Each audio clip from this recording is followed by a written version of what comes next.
Welcome to holisticinvestment.in YouTube channel. We help individual investors like you to take a right financial and investment decision. What is the relationship between inflation and interest rate? What is the connection or link between inflation and interest rate?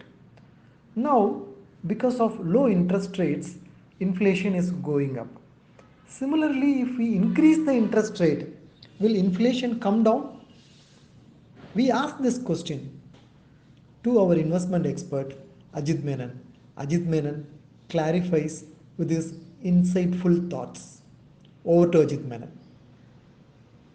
So you're right in having that little bit of confusion, Yatin, because one follows the other. And so it depends on where you start.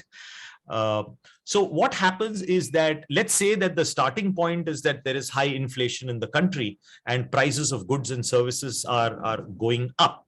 Now, that's obviously, a dangerous situation to have. You need to control it because then people can't afford basic necessities, whether it is food or fuel or various other things. So how does the government control this high inflation? So when they see that inflation has gone beyond a certain threshold, the central bank or the Reserve Bank of India will start raising interest rates. Now, why do they do that?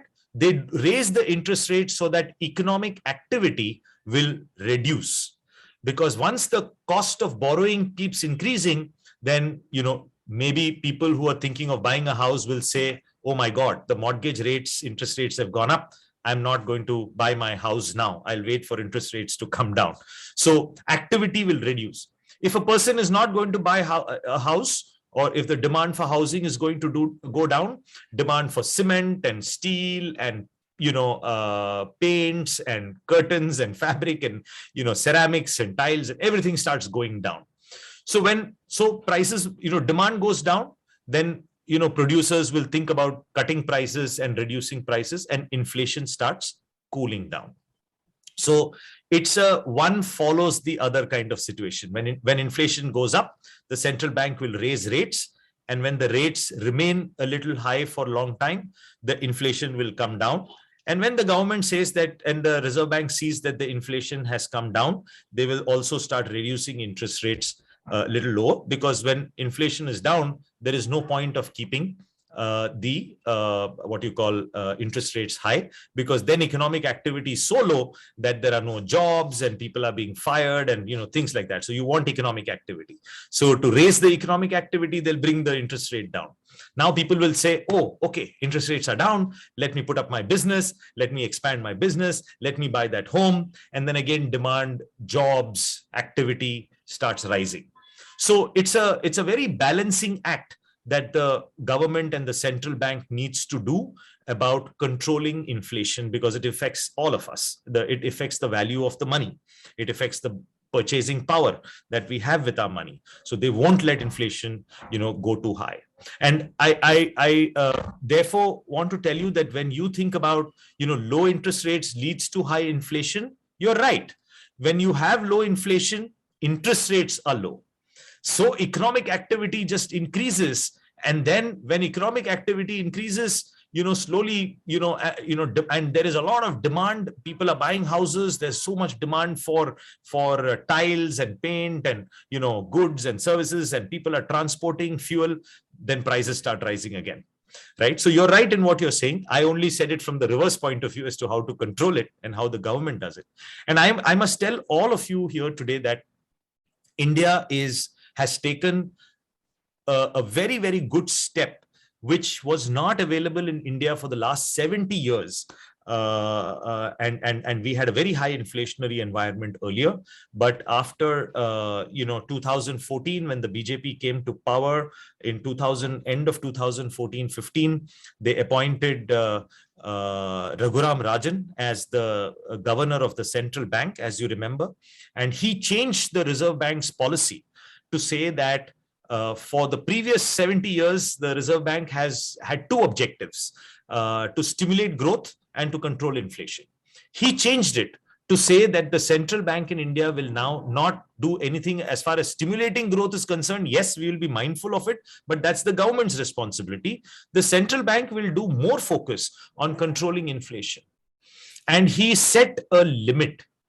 He said that I will control the CPI, or the consumer price inflation, at 4% plus minus 2. This happened in India in 2014, and it has a huge impact on our savings and investments compared to 70 years before. We are one of the few countries in the world where we have a target for the central bank, 4% plus minus 2. There are probably only 30 countries in the world where the Reserve Bank has a target, 4% plus minus 2, and that they will control it. So they will look at inflation, they will, and CPI. India used to always look at WPI for the last 70 years, wholesale price, price at the factory gate, how much that is, not the price that the person on the road is buying the product. That is CPI. And Raghuram Rajan said, sorry, I'm going to control CPI because that affects the common man. And I'm going to control it with a number. I'm going to control it to 4%. And when he came in, at that time, inflation in India was 10 or 12%. That was the inflation that was there. And people were investing in real estate because, when there is high inflation, real estate does very well. If you've realized, after 2014-15, real estate has not been a great investment for a lot of people. Anything hard assets have not been a great investment option for people. So that's the way to think about it. There is a huge connection between inflation and interest rates. And you are right in what you're saying, but what I talked about is the direction in which it goes and what the central bank does, and then what happens, because one follows the other. Thanks for your detailed answer. If you have any questions related to this or any other investment options or related to your financial goals, feel free to book a free appointment with our financial planner. The link to the free booking is given in the description below this video. Also, will you be interested to attend insightful investment webinars? Then feel free to register for our upcoming insightful enlightening investment webinar, and it is completely free. The registration link for the upcoming webinar is also given in the description box. If you like this video, please give a thumbs up. Also share it in your social circle. If you are not subscribed to our YouTube channel so far, please subscribe now. Bye.